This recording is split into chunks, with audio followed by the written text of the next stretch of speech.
Shalom. Ya, selamat sore saudaraku yang saya kasih. Ya, lebih banyak yang datang sudah pada balik Semarang ya. Selamat datang kepada Dani dan Papa Mama, keluarga dari Sampangan. Ya, puji Tuhan. Saudaraku, kesempatan hari ini kita kembali belajar dari firman Tuhan tentang cinta. Satu bulan ini kita berbicara banyak tentang kasih. Saudaraku, kalau minggu pertama kita belajar tentang indahnya kasih persaudaraan dalam Kristus. Memang dalam Kristus memungkinkan kita bisa mengalami yang indah. Walaupun kadang-kadang ada ketidakcocokan ya, tapi kita bisa belajar saling menerima satu yang lain karena kita diminta untuk saling mengasihi. Minggu kedua kita sudah belajar tentang the power of love ya, bagaimana kekuatan cinta itu, dan minggu kemarin kita bicara tentang jatuh cinta, bagaimana kita kembalikan cinta kita dengan sungguh-sungguh, bukan hanya ketertarikan saja, namun kita juga belajar untuk lebih memiliki keintiman kita dan ada komitmen dan keputusan yang kita ambil untuk lebih lagi mencintai. Nah, hari ini kita bicara tentang revolusi cinta. Ini tema yang menarik. Bahkan saya coba buka di Google, rupanya ada juga yang sudah membuat buku, tapi dari aspek sekuler. Nah, saudara yang saya kasih, kalau kita bicara tentang cinta, sekarang ini kita diperhadapkan dengan situasi yang sangat-sangat prihatin. Dan cinta itu mengambil alih posisi Tuhan. Dan cinta itu adalah Tuhan yang baru di abad ini. Ya. Jadi cinta itu dinamakan Tuhan baru karena atas nama cinta, ya, gay, ya, lesbi, mereka menikah. Ya, daripada dengan lihat lawan jenis toh bercerai, mereka lebih menikmati cinta selayaknya antara pria dan wanita. Kita melihat gejolak itu luar biasa. Ya. Ketika saya mencoba, ketika ada di Amsterdam pada tahun 2013, lalu teman kami yang sudah sering kali ke sana, Pak Pendeta, kalau Pak Pendeta tidak pergi ke Red Light District, ya belum tahu bagaimana dunia malamnya, ya Amsterdam undercover, ya gitu. Sehingga ya sudah, tapi jangan macam-macam loh ya. Oke, dan rupanya kebetulan kami dengan grup, ya, ada teman-teman bisik-bisik, ya pada ingin ikut. Saya bilang, aduh janganlah, ini enggak jadi kesaksian, saya katakan gitu. Rupanya ibu-ibu nggak mau kalah, ingin tahu. Saudaraku, ya lalu ketika mereka pergi, mereka begitu terkejut, mereka menangis karena hati wanita melihat bagaimana dunia malam di Amsterdam. Satu distrik, itu daerah yang begitu kotor di mata Allah. Ada dari Asia, dari Afrika, dari Amerika, berkumpul di situ kayak suike, di ruangan kaca begitu. Ya saudaraku yang saya kasih, itulah dunia. Saudaraku, bagaimana mereka memaknai cinta itu dengan cara pandang mereka. Kembali pada gay atau lesbi misalnya. Saudaraku, mereka berpikir daripada pria dan wanita menikah namun tidak ada cinta, lebih baik sepasang pria gay menikah dengan dilandasi cinta. Jadi kekuatan cinta luar biasa.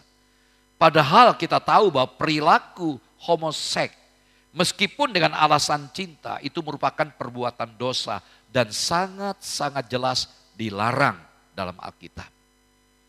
Nah saudaraku, dengan alasan cinta pula sepasang pria dan wanita menikah. Lalu diberkati di gereja dan terikat secara sah sebagai suami istri.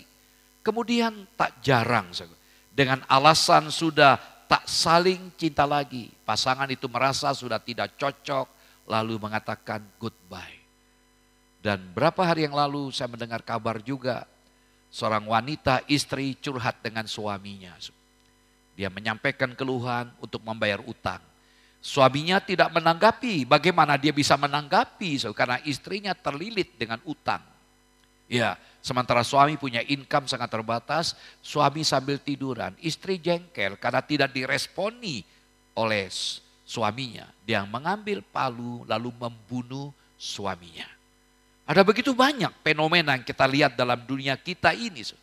Ya, tren demi cinta semakin mengemuka dan juga menjadi berita di berbagai media. Bahkan menjadi jiwa lagu, bahkan nafas utama yang mudah dan nikmat untuk dicerna anak manusia. Lalu apa kata Alkitab tentang cinta? Ini hal yang coba kita dengar dan coba kita pikirkan.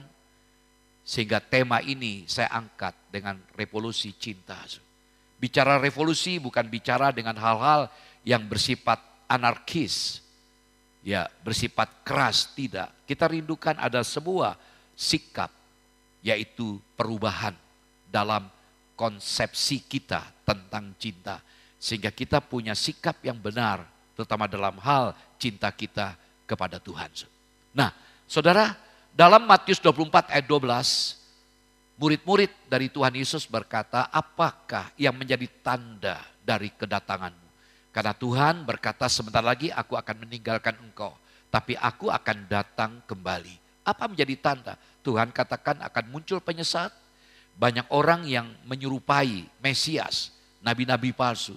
Lalu terjadi peperangan antar bangsa dan juga terjadi bencana alam, bumi sudah tidak layak untuk dihuni.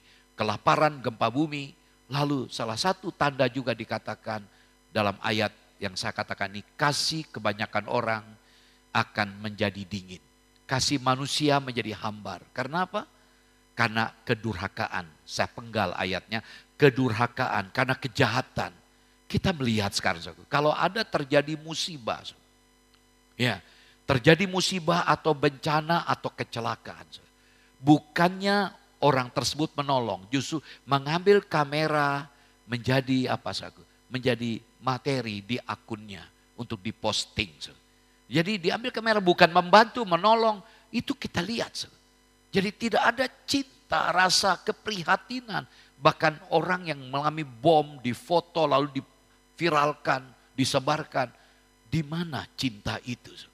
Dan itulah kondisi dunia. Dan memang benar kata Alkitab, tanda zaman itu adalah kasih menjadi dingin. Orang tuh lebih banyak fokus kepada dirinya. Nah, sehingga tidak heran Rasul Paulus menyampaikan kepada juniornya, yaitu Timotius, yang dipercayakan untuk mengembalakan di gereja Efesus. Dia katakan dalam 2 Timotius 3 ayat 1, ketahuilah pada hari-hari terakhir akan datang masa yang sukar. Dan masa yang sukarnya adalah masa yang dalam bahasa Yunani-nya dari kata kalepos. Kata kalepos itu masa yang berbahaya, sulit, sukar dihadapi, dan biadab. Dalam versi yang lain dikatakan manusia seperti binatang yang buas. Dan benar kalau kita melihat dalam 2 Timotius pasal 3 ayat 2 sampai 9. Secara khusus ayat 2 sampai 5. Kita melihat manusia mulai berorientasi kepada dirinya. Yang dikejar adalah harta, dunia, bahkan rela mengorbankan temannya, keluarganya demi untuk memiliki sesuatu yang diharapkan. Kita melihat dalam dunia politik, dalam pemerintahan begitu banyak yang korup. Karena apa? Tujuannya beralih bukan kepada jabatannya, tapi bagaimana memanipulasi jabatan untuk keuntungan yang ingin dia peroleh. Bahkan yang mengerikan dalam bagian itu dikatakan ada orang yang beragama namun tidak menghidupi ya hidupnya dengan keagamaannya. Artinya hidupnya itu munafik. Ya tidak selaras dengan apa yang dia yakini. Perilakunya tidak benar. Sehingga Paulus katakan hindarilah, jauhilah orang semacam itu. Saudaraku yang saya kasih dalam Tuhan Yesus Kristus. Ya, saya membaca sebuah puisi yang pendek yang begitu menyentuh hati saya. Ya, di Google saya baca begini, revolusi cinta. Karena cinta sudah tidak biasa diungkapkan dengan kata manis. Ya, dengan tatapan juga sudah tak mempan, bahkan dengan perhatian. Jadi diungkapkan dengan tatapan bahkan perhatian. Sudah tidak ada. Sepertinya dikatakan kita butuh revolusi kata cinta yang membuat aku dan kau menjadi kita. Nah menjadi kita ini sulit sekali. Kita masing-masing punya kepentingan. Ketika saya membaca ini, iya memang dibutuhkan revolusi cinta. Sehingga kita betul-betul bisa menikmati apa makna kebersamaan di dalam tubuh Kristus. Ya, kita tidak bisa jalan sendiri. Maka gereja ini setelah mulai menjalankan pemuridan, ingin mencetak para mentor, dan kita akan bergerak, setiap mentor akan mencari murid dengan materi yang ada ini bisa dapat betul menjadi berkat bagi orang yang lain. Nah, saudaraku yang saya kasih, kita melihat ya di balik setiap tindakan yang kita lakukan, tindakan yang kita perbuat, ya aktivitas-aktivitas yang kita lakukan, pasti semuanya itu ada motivasi. Ada sesuatu yang melatar belakangi kenapa kita melakukannya. Ada dorongan. Kenapa kita bisa mengatakan cinta kepada orang tersebut? Karena ada motivasinya. Rasa ketertarikan, alasannya apa? Kenapa saya bekerja dalam bidang ini? Karena ada motivasinya. Kenapa saya melayani? Namun kita akui dengan jujur. Ya, dalam hal ketika kita bertindak, masing-masing orang ketika bertindak, ya tentu bertindak dengan motivasi yang berbeda-beda. Misalnya, ya menjadi penari tamburin satu persatu punya motivasi berbeda-beda. Bisa jadi demikian, main musik termasuk pendeta yang berkhotbah. Jangan dipikir, ya yang pendeta berkhotbah tanpa motivasi juga bisa jadi ada motivasi yang berbeda-beda. Namun, dalam kehidupan kekesenan, setiap tindakan orang itu harus didasari dengan motivasi yang sama. Ketika kita melayani, kita ada di gereja, motivasi kita sama. Ya, karena kasih Kristus. Nah, ini hal yang perlu kita pikirkan bersama-sama. Bagaimana kita membangun dasar pemahaman ini, saudaraku? Mari kita buka. Ya, 1 Korintus pasal 12 ayat 31. Pasal 13 ayat 1 sampai 3 dan dilanjutkan 1 Korintus 14 ayat 1. Mari kita lihat bisa ditayangkan ayat-ayatnya. Demikian firman Tuhan. 1 Korintus 12 ayat 31, jadi berusahalah untuk memperoleh karunia yang paling utama. Dan aku menunjukkan kepadamu jalan yang lebih utama lagi. Sekalipun aku dapat berkata-kata dengan semua bahasa manusia dan bahasa malaikat, tetapi jika aku tidak mempunyai kasih, aku sama dengan gong yang berkumandang dan canang yang gemerincing. Sekalipun aku mempunyai karunia untuk bernubuat dan aku mengetahui segala rahasia dan memiliki seluruh pengetahuan, dan sekalipun aku memiliki iman yang sempurna untuk memindahkan gunung, tapi jika aku tidak mempunyai kasih, aku sama sekali tidak berguna. Dan sekalipun aku membagi-bagikan segala sesuatu yang ada padaku, bahkan menyerahkan tubuhku untuk dibakar, tapi jika aku tidak mempunyai kasih, sedikit pun tidak ada faedahnya bagiku. Pasal 14 ayat 1. Kejarlah kasih itu dan usahakanlah dirimu memperoleh karunia roh, terutama karunia untuk bernubuat. Amin. Berbahagia yang membaca, mendengarkan, serta memelihara firman Tuhan. Haleluya. Puji Tuhan. Nah, saudaraku yang saya kasih dalam Tuhan Yesus Kristus, ketika kita membaca ayat yang sudah kita baca dan kita pikirkan bersama-sama, kenapa Paulus berbicara tentang kasih di sini? Gereja Korintus, gereja yang saya katakan the best dari segi potensi, dari segi skill, kecakapan dan kemampuan mereka dalam melayani. Gereja Korintus begitu banyak berbicara tentang karunia rohani. Pasal 12, lalu pasal 14. Tidak seperti yang lain, surat yang lain dari Paulus. Gereja Korintus gereja yang sangat unik, diberikan anugerah oleh Allah, kemampuan-kemampuan yang unik. Ya saudaraku yang saya kasih, tetapi kalau mau jujur, kemampuan oke, namun mereka tidak kompak. Masing-masing punya geng, kita boleh berkelompok untuk membangun. Ya, tapi mereka sangat mengagungkan pendetanya. Sampai ada berkata, aku dalam pasal 1, pasal 3, aku golongan Paulus, Kefas. Aku golongan Apolos. Ya saudaraku, mereka mengelompok-ngelompok. Aku golongan Paulus. Sampai Yesus, adakah Yesus terbagi-bagi? Karena mereka manusia duniawi. Mereka sudah di dalam Kristus, tapi hidup kekesalan mereka sangat-sangat menyedihkan. Mengapa saya baru berkata begini? Perhatikan ini. Allah lebih tertarik kepada karakter ketimbang karunia roh. Nah untuk itulah Paulus menyampaikan hal ini. Setelah dia bicara banyak tentang karunia Roh Kudus. Dalam pasal 13 ayat 1 dia menyampaikan pesan. Dalam ayat 31 bagian akhir. Dia katakan, dan aku menunjukkan kepadamu jalan yang lebih utama lagi. Mari kita lihat lagi kembali ayat yang kita baca ini dari PPT, ya PowerPoint ini. Bagaimana keunggulan kasih itu? Paulus katakan, ya dalam ayat 31, aku menunjukkan kepadamu jalan yang lebih utama lagi.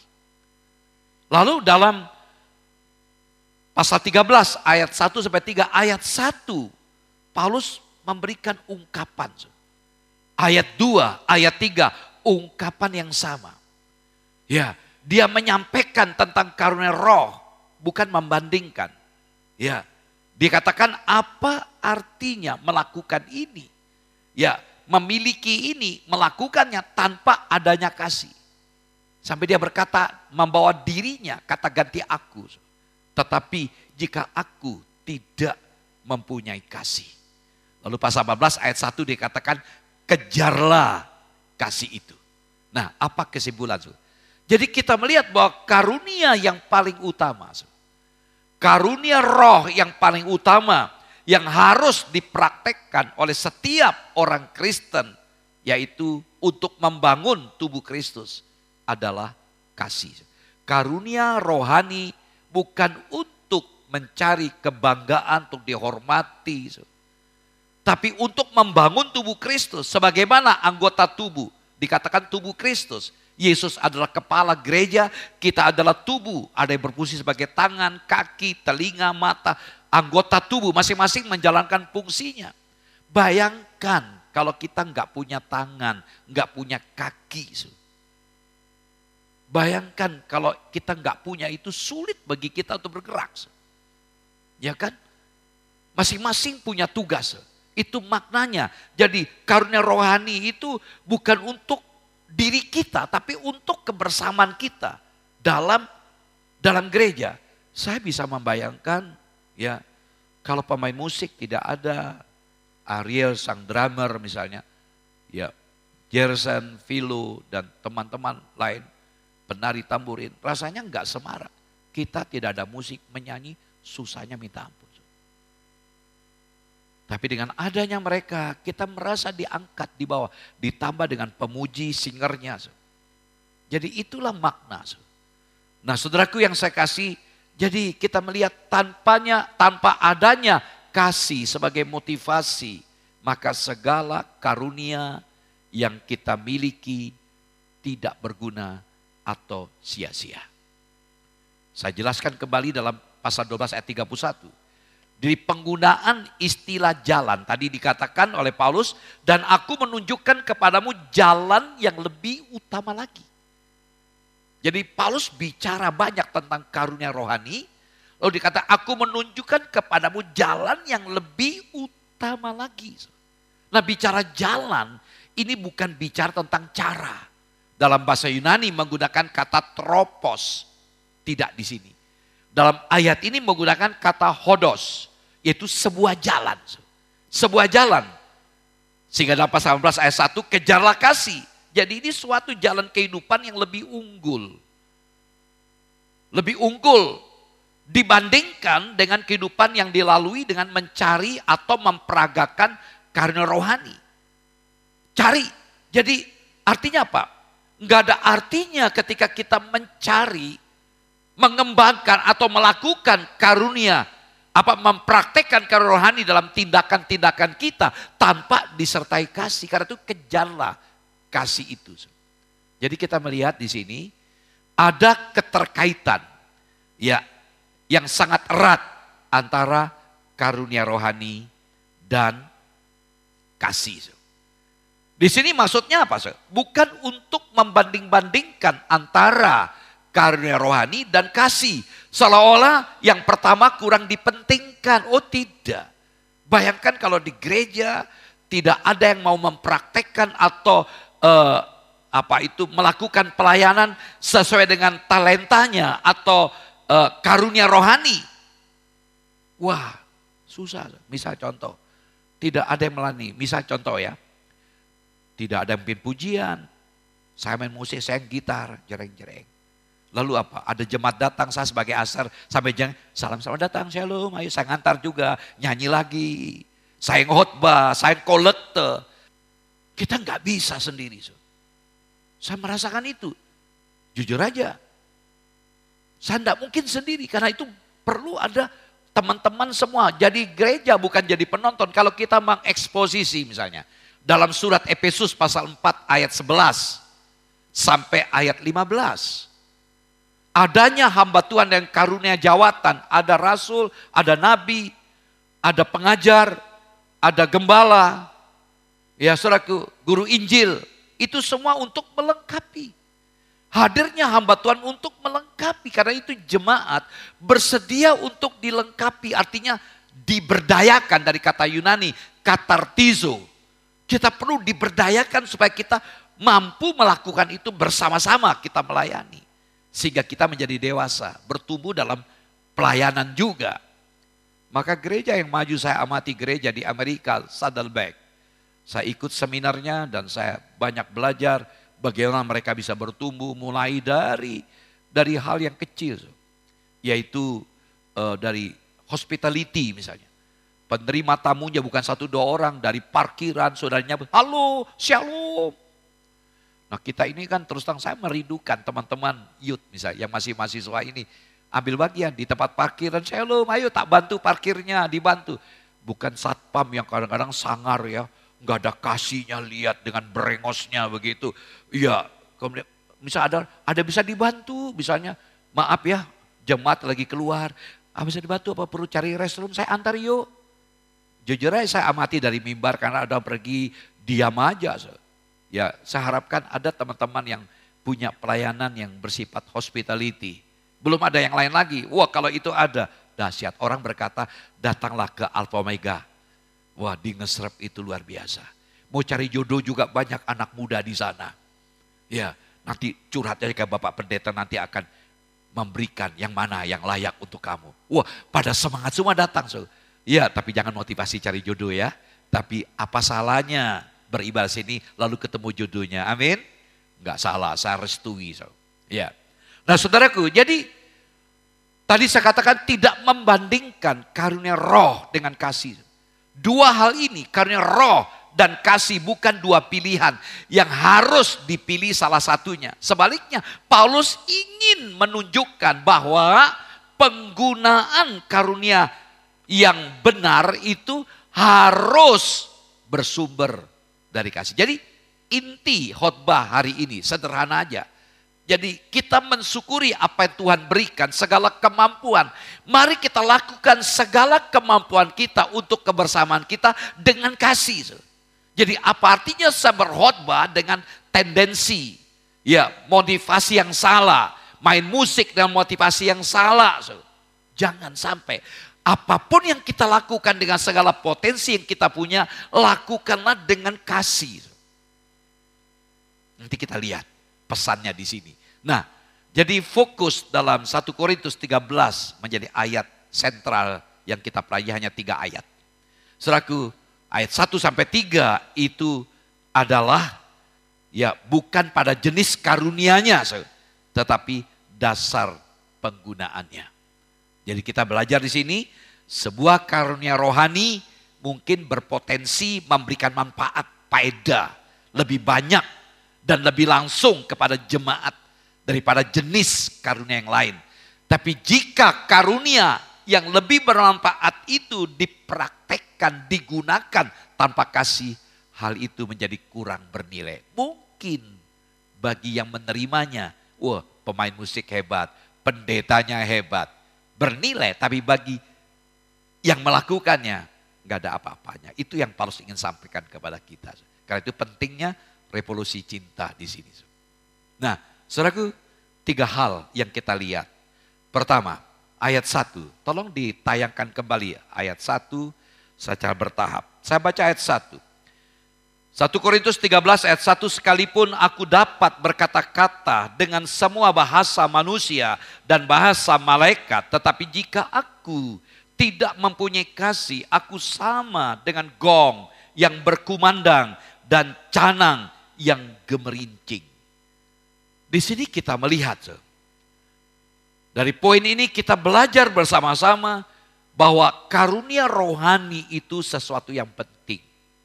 Karena itu teman-teman, kalau yang belum tahu apa karunianya, ayo saya bisa berikan kuesioneri setelah cek di mana karunia Anda. Setelah Anda menemukan karunia Anda, harus ya dikembangkan dan dilakukan.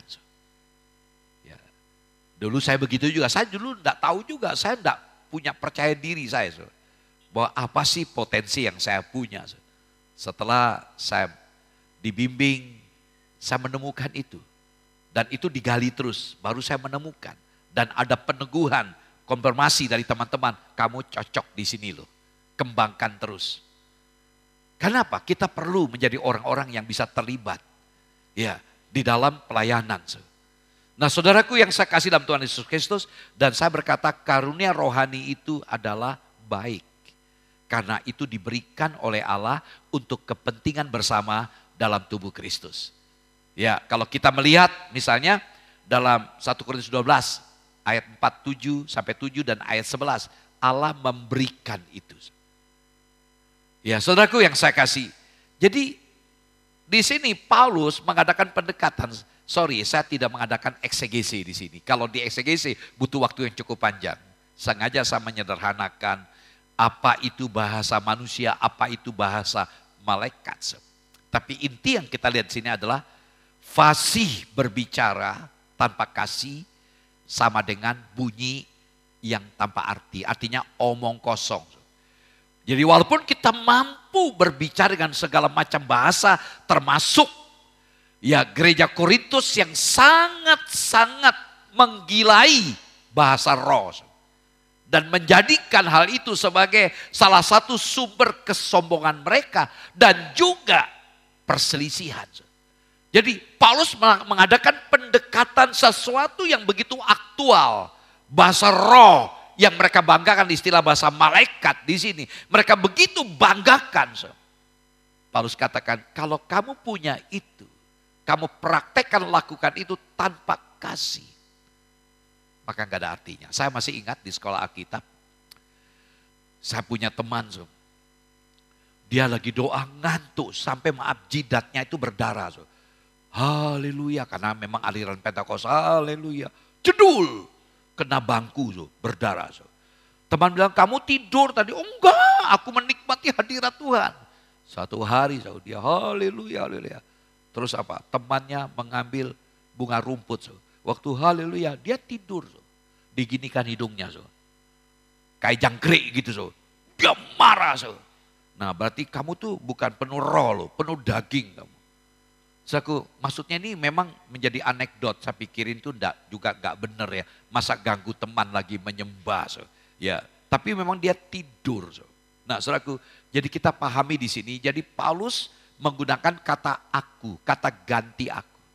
Jadi kalau aku diberikan kemampuan berbahasa malaikat, berbahasa manusia, tapi aku lakukan tanpa kasih. Jadi di sini saudaraku mengindikasikan bahwa yang menjadi persoalan di sini adalah Paulus sendiri, bukan karena roh. Jadi ini bukan yang dipersoalkan adalah karunia berbahasa manusia, berbagai bahasa manusia atau berbagai bahasa malaikat. Bukan itu yang dipersoalkan Paulus, tapi yang dipersoalkan adalah dirinya. Kalau dia diberikan kemampuan fasih dalam berbicara berbagai macam bahasa, termasuk bahasa malaikat, tanpa adanya kasih, maka dikatakan sia-sia.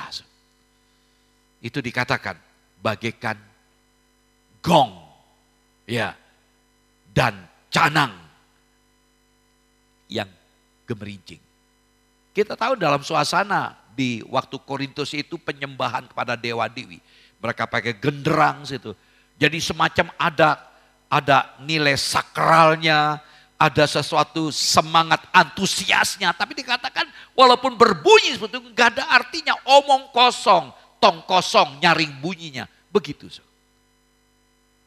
Nah, apa yang kita pelajari di situ?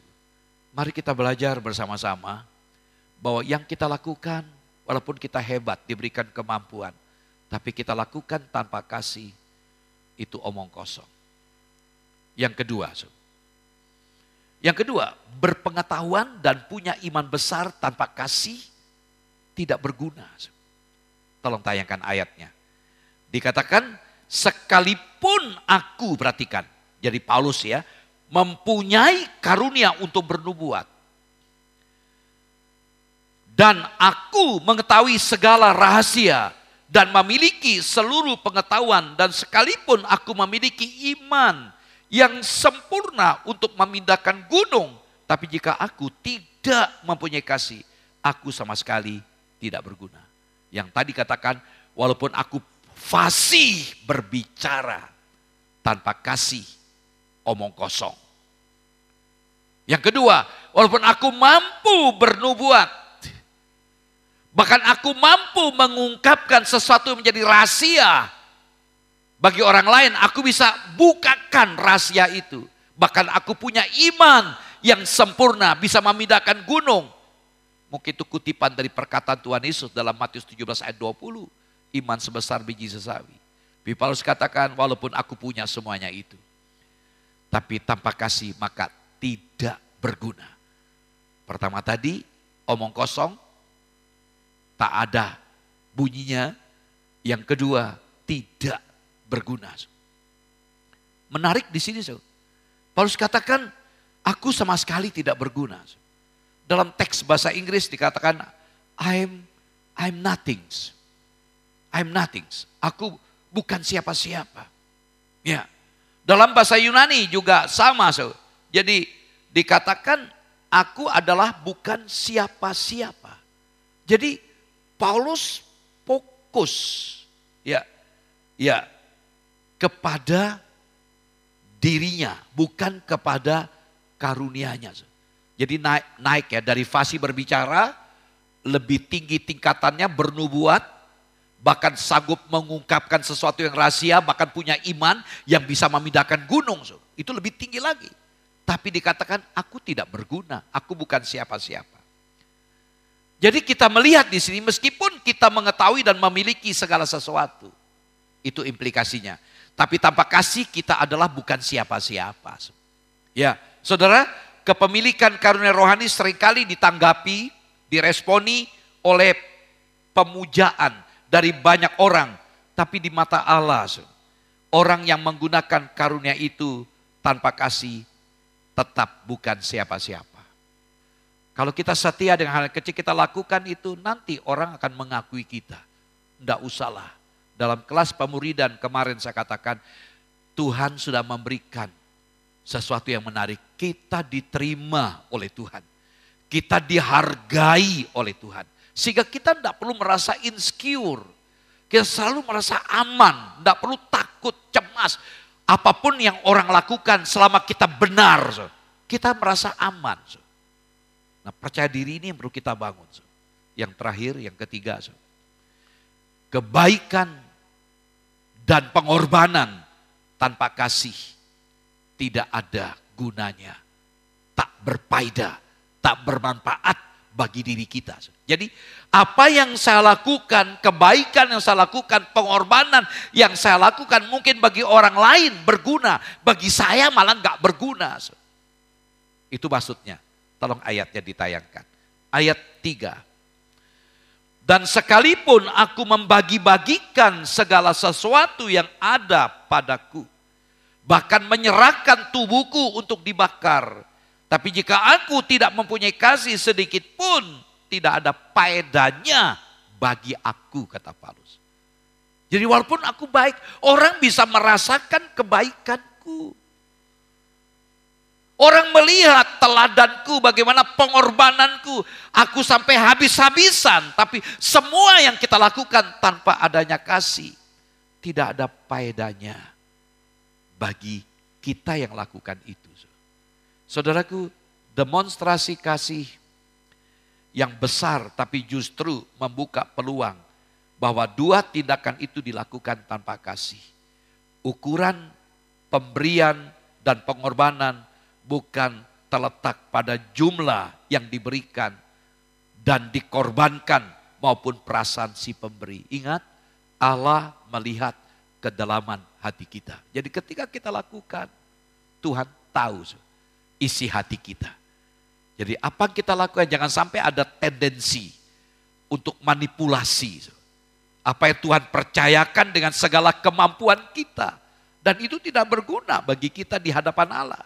Saudaraku, bisa saja semua demonstrasi ini tidak bersumber dari kasih yang tulus. Karena itu Paulus katakan dalam Roma 12. Jangan sampai kita mengasihi dengan kasih yang pura-pura. Kita diminta untuk tulus. Nah saudaraku, jemaat Korintus memang merasa dirinya memiliki karunia dari Tuhan. Sehingga mereka menjadi sombong dan mulai menganggap dirinya lebih tinggi tingkatannya dibandingkan dengan orang-orang yang lain. Karena itu Paulus memberikan ketegasan bahwa kepandaian berbicara, bernubuat, memiliki hikmat dan pengetahuan, jika tidak disertai dengan kasih, hanya menciptakan kegaduhan dan membuat dirinya tidak berharga. Nah saudaraku yang saya kasih dalam Tuhan Yesus Kristus, kasih adalah sesuatu yang mutlak. Ada dalam kehidupan orang Kristen, mutlak itu kasih. Penjelasan Paulus tidak berhenti. Ya, tidak berhenti sampai di situ. Selanjutnya dia mengatakan bahwa semua karunia yang orang Kristen miliki tidak akan berarti apa-apa jika tidak didasari oleh kasih. Saya ingin simpulkan apa yang saya sampaikan. Jadi semua karunia sehebat apapun dalam ayat 1 tadi kita lihat. Berbahasa manusia, malaikat akan menjadi sia-sia tanpa kasih. Dikatakan yang kedua, sekalipun kamu memiliki kemampuan bernubuat, mampu mengungkapkan rahasia-rahasia Allah, dan kau punya iman yang sempurna, tanpa kasih tidak berguna bagi orang lain. Ayat ketiga, sekalipun engkau punya karunia yang hebat, menyatakan demonstrasi kebaikan kepada orang lain, berani berkorban, tapi tanpa kasih tidak berguna bagi dirimu sendiri. Nah saudaraku, jadi betapa pentingnya kasih itu. Jadi Paulus memberikan suatu pengajaran kepada kita sore hari ini. Pengajaran yang sangat keras bagi kita orang Kristen yang menyangkut hakikat, keberadaan saudara dan saya sebagai milik Kristus. Kita sadar kita adalah milik Kristus. Kita tidak punya hak atas diri kita. Maka dalam Alkitab kita adalah hamba dari Kristus, hamba Tuhan. Berarti kita siap menghambakan diri kita kepada Dia karena Dia yang memiliki kita. Kalau sampai kita diberikan kemampuan, potensi di segala bidang, segala aspek, dalam pendidikan kita, mungkin dalam pekerjaan, dalam studi kita, bahkan dalam gereja, kita sadar kita adalah milik Kristus. Dan dengarkan, kita harus hidup di dalam Kristus. Kasihnya yang Dia demonstrasikan di atas kayu salib membuat kita menjadi miliknya, dan kita juga harus hidup dalam Dia. 2 Korintus 5, kita bisa lihat ayatnya di situ. Nah karena itu saudaraku, lakukanlah dan landasilah segala kegiatan kita, aktivitas kita dengan kasih yang dari Kristus. Jadi ketika kita melayani, kita datang ke gereja, kita sadar karena Tuhan Yesus mengasihi saya, Tuhan Yesus sudah berkorban untuk saya manusia yang brengsek, yang begitu rusak, namun Dia terima saya. saya bisa dipakai menjadi alatnya, dan sekarang saya mau lakukan semua apa yang Tuhan percayakan kepada saya, akan saya lakukan dengan kasih. Saya tanpa ada motivasi yang lain, karena kasih. Tuhan Yesus memberkati.